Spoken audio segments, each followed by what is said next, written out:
Inilah sejarah asal-usul malam Lailatul Qadar yang sangat menakjubkan. Pada malam Lailatul Qadar, dahulu Al-Quran diturunkan seluruhnya dari Lauhil Mahfuz ke langit dunia. Selain itu, alasan dinamakan malam Lailatul Qadar adalah sebab pada malam ini semua urusan dan keputusan untuk tahun itu dan tahun yang akan datang ditetapkan, seperti tentang rezeki, ajal, dan lain sebagainya. Malam Lailatul Qadar adalah malam mulia yang lebih baik daripada 1000 bulan. Pada malam ini para malaikat turun untuk mengucapkan salam kepada hamba Allah yang beriman. Namun, di balik sisi kemuliaan malam Lailatul Qadar, ternyata menyimpan kisah tragedi bersejarah yang sangat menyedihkan. Diriwayatkan dari Ibnu Abbas, bahwa dahulu malaikat Jibril alaihissalam pernah bercerita kepada Nabi Muhammad tentang sosok lelaki bernama Syamun al-Ghazi. Syamun al-Ghazi dikenal sebagai seorang mujahid handal yang pernah berperang melawan orang-orang kafir selama 1000 bulan lamanya.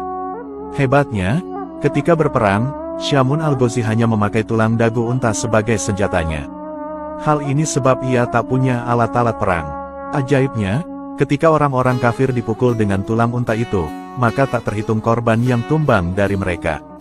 Selain itu, tulang unta yang dimiliki Syamun ternyata mempunyai banyak kesaktian. Di saat Syamun al-Ghazi merasa haus, maka akan mengalir air segar dari sela-sela gigi tulang dagu unta itu, lalu diminumnya. Kemudian di saat perut Syamun al-Ghazi merasa lapar, maka muncullah daging dari tulang itu, kemudian Syamun memakan daging itu. Diketahui, bahwa Syamun al-Ghazi berperang melawan kaum kafir setiap hari sampai ia berumur 1000 bulan. Jadi jika dikalkulasi, 1000 bulan sama dengan 83 tahun lebih 4 bulan. Orang-orang kafir benar-benar tak mampu mengalahkan Syamun al-Ghazi. Suatu ketika, orang-orang kafir mencoba merayu istri Syamun al-Ghazi yang kafir untuk menghabisi nyawa suaminya. Orang-orang kafir lalu berkata kepada istri Syamun, "Sungguh, kamu akan aku beri harta yang melimpah jika kamu mau membunuh suamimu."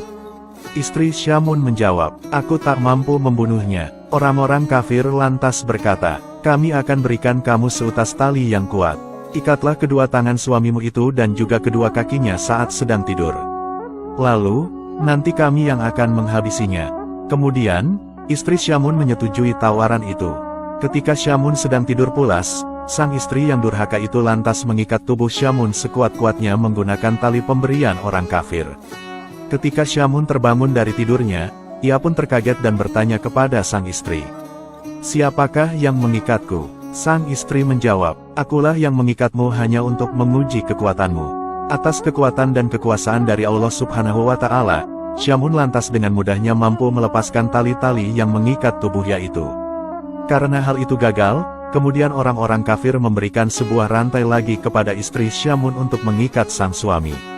Diharapkan semoga saja Syamun tak mampu melepaskan tali rantai itu. Namun aksi gila itu tetap gagal kembali, karena Syamun dengan mudahnya mampu melepaskan rantai yang kuat itu. Syamun al-Ghazi lantas berkata kepada sang istri, "Wahai istriku, aku ini seorang waliullah.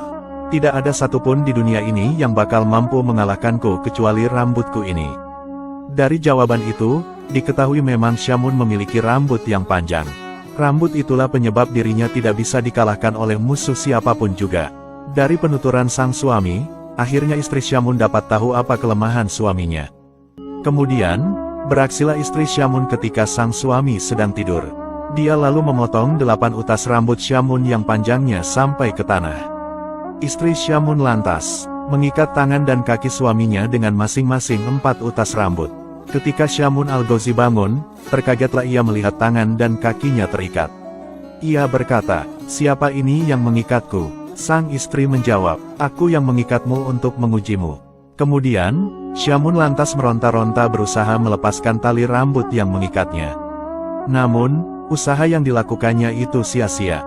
Syamun tak bisa melepaskan tali itu karena itu adalah rambutnya sendiri. Begitu durhakanya seorang istri yang memiliki sifat buruk kepada suaminya demi mengejar harta dunia. Melihat kejadian itu, istri Syamun yang durhaka lantas mengabari orang-orang kafir tentang kondisi suaminya yang sudah tidak berdaya. Setelah itu, orang-orang kafir mendatangi rumah Syamun untuk kemudian membawa tubuh Syamun untuk dizalimi. Ketika telah sampai di tempat penyiksaan, tubuh Syamun lalu diikat di sebuah tiang.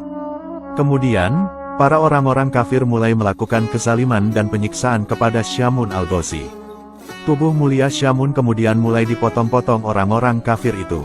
Tidak hanya itu, mata Syamun juga dicongkeli, kedua bibir dan lidahnya juga dipotong sampai lepas.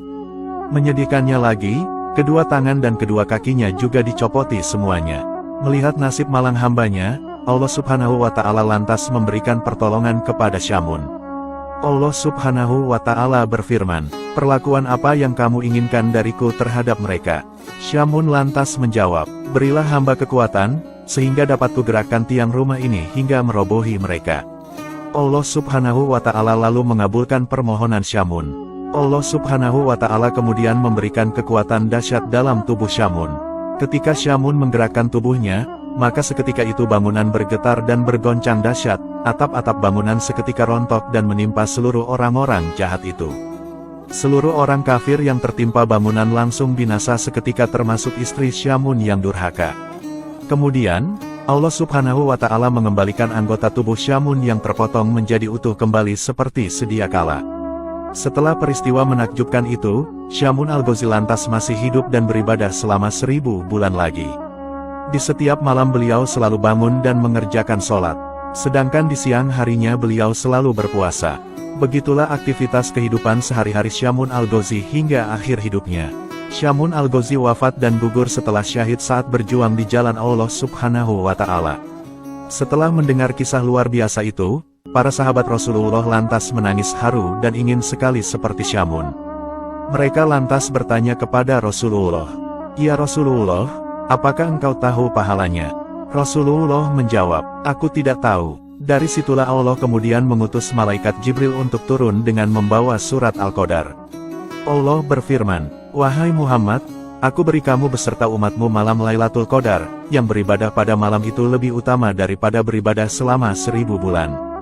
Subhanallah, semoga kisah ini bermanfaat. Wallahu a'lamu bishawab.